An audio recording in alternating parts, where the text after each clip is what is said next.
Good evening and welcome to our nightly telecast of Just the News. I'm Faye D'Souza. This is what we have for you today. India has reported 4,12,000 new cases of COVID in the last 24 hours, 3,980 deaths. That's the single highest day spike ever. This is the second time in the same week India has reported more than 4 lakh cases in one day. Assam, West Bengal, Orissa, Bihar and Jharkhand have seen a rise in both the number of daily cases and mortality. The Union Health Ministry has commented that it is an indication that the pandemic is moving eastwards in the country. 12 states, including Maharashtra, Karnataka, Kerala, Uttar Pradesh, have more than 1 lakh active COVID cases each, according to the government.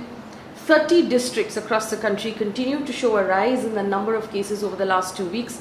Of these, 10 are in Kerala, 7 in Andhra Pradesh, 3 in Karnataka and 1 in Tamil Nadu. Mumbai, Thane and Pune are now registering a drop in cases. Karnataka recorded over 50,000 cases and 346 deaths in the last 24 hours. To now compare that to a month ago, in the beginning of April, Karnataka was reporting between 4,000 and 6,000 cases. It's now reporting 50,000 cases. West Bengal and Tamil Nadu, which were both states that went to polls, have also witnessed a huge surge in post-election cases. Tamil Nadu has reported 23,000 cases and 161 deaths compared to 2,000 cases it was reporting a month ago. West Bengal has reported 18,000 cases compared to 2,000 cases it reported in the first week of April. The Supreme Court today dismissed the plea made by the Election Commission to restrain the media from reporting oral remarks made by judges in high courts. While rejecting the Election Commission's plea to stop the media from reporting court proceedings, the Supreme Court said, and I quote, "Freedom of speech and expression extends to reporting proceedings in judicial institutions as well. It would do us no good to prevent new forms of media from reporting our work." This comes as the Election Commission filed a petition against coverage of the Madras High Court's oral statements, where the Madras High Court said the Election Commission should probably be booked for murder charges for allowing large gatherings. At the same time, though, the bench also added that remarks made by the High Court were harsh and the metaphor used was inappropriate. The court advised judges to exercise restraint while making off-the-cuff remarks. The court also added that the high courts have been doing commendable work in dealing with the COVID crisis, and strong remarks might be a reflection of their anguish. The Supreme Court has also told the government of India that we need to start preparing for the third wave, as scientists say it will be affecting children as well. The bench of Justices D.Y. Chandrachud and M.R. Shah has said that the third wave in India is around the corner, according to experts, and will affect children. When a child goes to hospital, the mother and father will also have to go. That is why vaccination will have to be over for this group. We'll need to plan in a scientific way and thus make arrangements, end quote. The court has suggested the possibility of enrolling medical students who are awaiting their NEET examinations to help with the third wave. The court was hearing the appeal filed by the central government against a contempt notice issued by the Delhi High Court for not following the Supreme Court instructions of giving Delhi 700 MT of oxygen. The central government has submitted a full plan to the Supreme Court on how it is going to meet the oxygen demands of Delhi. It has also said that it has delivered 730 metric tons of oxygen to Delhi as of yesterday. The Supreme Court noted that the formula used by the central government to arrive at Delhi's requirement of oxygen needs to be re-examined, because the central government has taken into account ICU beds and hospital admissions, but has not taken into account people at home who are in need of oxygen, or people in ambulances who are in need of oxygen. The central government has also moved to the Supreme Court, challenging the Karnataka High Court's order directing it to increase the allocation of oxygen to the state of Karnataka from the current 965 MT to 1,200 metric tons of oxygen. The central government has said that this would lead to mismanagement of resources and create a further chaotic environment in an already overburdened system. The High Court bench had noted that the required quantity of oxygen was not being allocated by the centre to the state of Karnataka. Referring specifically to the Chamarajanagar district incident where 24 people have allegedly died due to the shortage of oxygen, the High Court noted that if there was a buffer stock of oxygen, the Chamarajanagar incident may have not happened. It also noted that the Government of India did not offer any explanation as to why the buffer stock of oxygen was not available in Karnataka as per the Supreme Court guidelines. The Union Health Ministry has said that 89 lakh COVID vaccine doses are available right now with states and union territories, and over 28 lakh doses will be given to them in the next 3 days. It has also said that the centre has so far provided 17.15 crore vaccine doses to the states up till now, and the total consumption including wastages is 16.26 crore doses. Now, while the central government has given this information, nevertheless the vaccine drive across the country has noted a massive slowdown. Now, if you compare the numbers, and this is according to data put out by India Today, 36 lakh doses was administered on an average every day around the 6th of April, which is about a month ago. That's dropped down to 18 lakh doses around the 4th of May. So it's come down by 50%. Many people above the age of 45 have not been given their second dose and are coming back from the centres every day after being denied their vaccines, and very few people under the age of 45 have been given their first dose at all. This next piece of information might be distressing to some of our viewers. According to the News Minute, 13 patients passed away in Tamil Nadu's Chengalpattu Government Hospital after an alleged disruption in oxygen supply. Doctors who were treating these patients alleged the hospital's negligence. On contrary, the district hospital authorities have refuted the claims and said the patients died because of comorbidities and other health complications. The doctors are now protesting, saying the authorities did not pay attention to their pleas until the absolute last minute. According to the News Minute, the Chengalpattu collector, John Lewis, who was present while the oxygen was being rushed in, claimed that all possible efforts were taken, but denied that these deaths were due to a shortage of oxygen. The government of Kerala has announced a complete lockdown in the state between the 8th of May and the 16th of May to curb the spread of COVID in this current wave. This comes after Kerala has now reported 41,000 new cases and 58 deaths in the last 24 hours. The Railways has announced that it will discontinue the Rajdhani, the Shatabdi and the Duronto Express from the 9th of May until further notice. This comes after very low occupancy in the trains and a surge of COVID cases. According to a report by Azim Premji University titled State of Working India Report 2021, rural and urban India have witnessed a 15% and a 29% increase in poverty respectively during the first wave of COVID in India last year.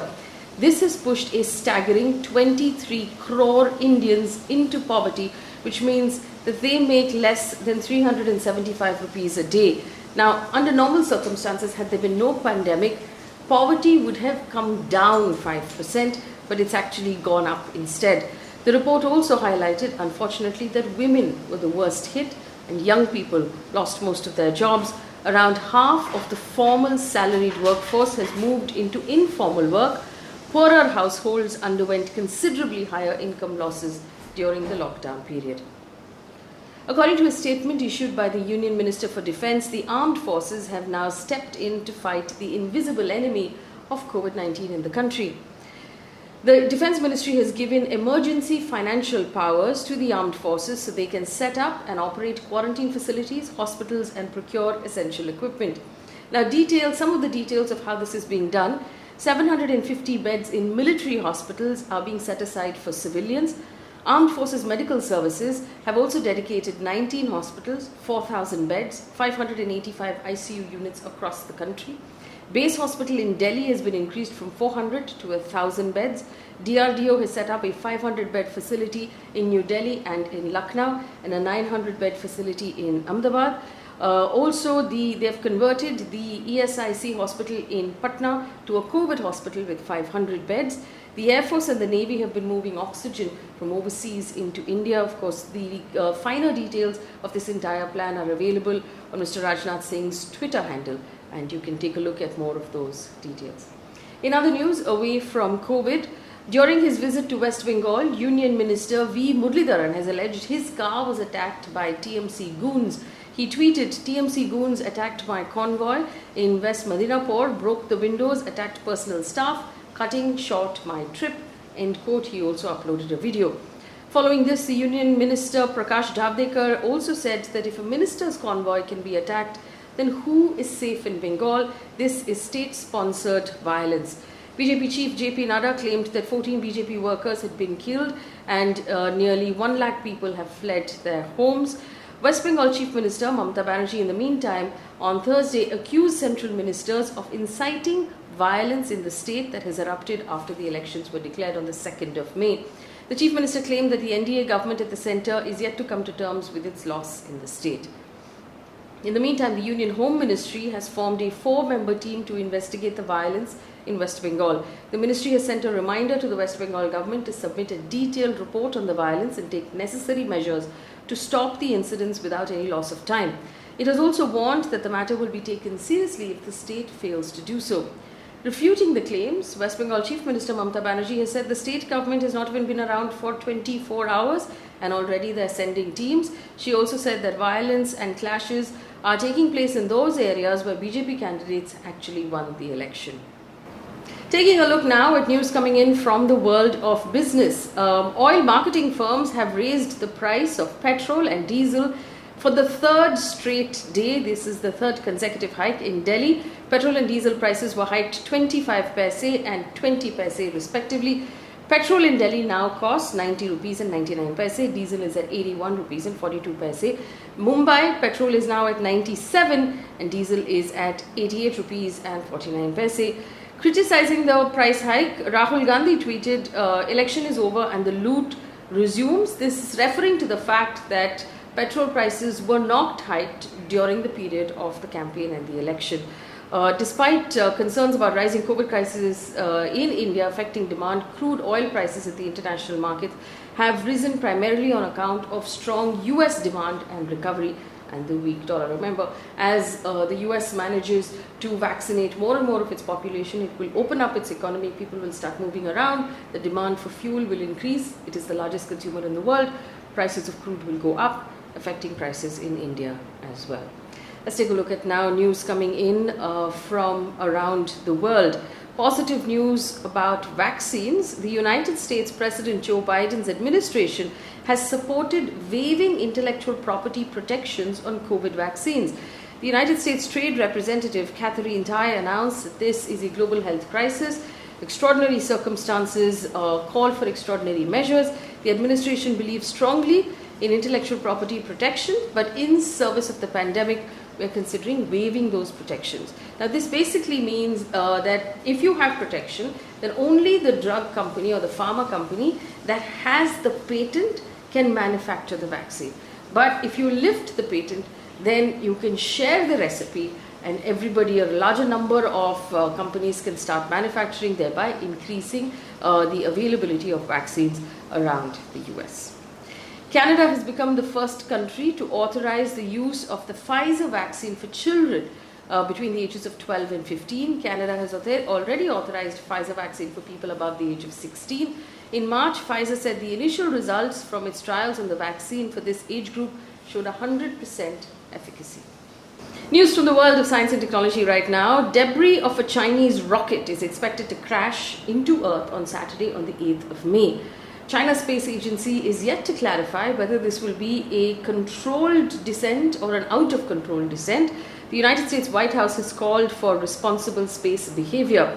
This isn't the first time that space debris from China will be falling on the Earth's surface. Last year, large pieces of uncontrolled space debris were flying over Los Angeles and Central Park in New York before landing in the Atlantic Ocean. China's first space station, the Tiangong-1, crashed into the Pacific back in 2016 after Beijing had confirmed that it's lost control. As of now, there's no details as to where this Chinese rocket is likely to crash on the Earth's surface at this point. And to leave you with one piece of positive news before we wrap up, in order to reduce the burden on ambulances right now in Delhi, 10 auto ambulances have been launched in Delhi to serve COVID-19 patients with mild symptoms who require oxygen support. The patients can avail of free of cost services of the auto ambulances to reach hospitals. They are equipped with oxygen cylinders as well. This is perhaps good news for Delhi, given the fact that there are some people who are charging exorbitant prices for the ambulances equipped with oxygen. That's a wrap on the news bulletin today.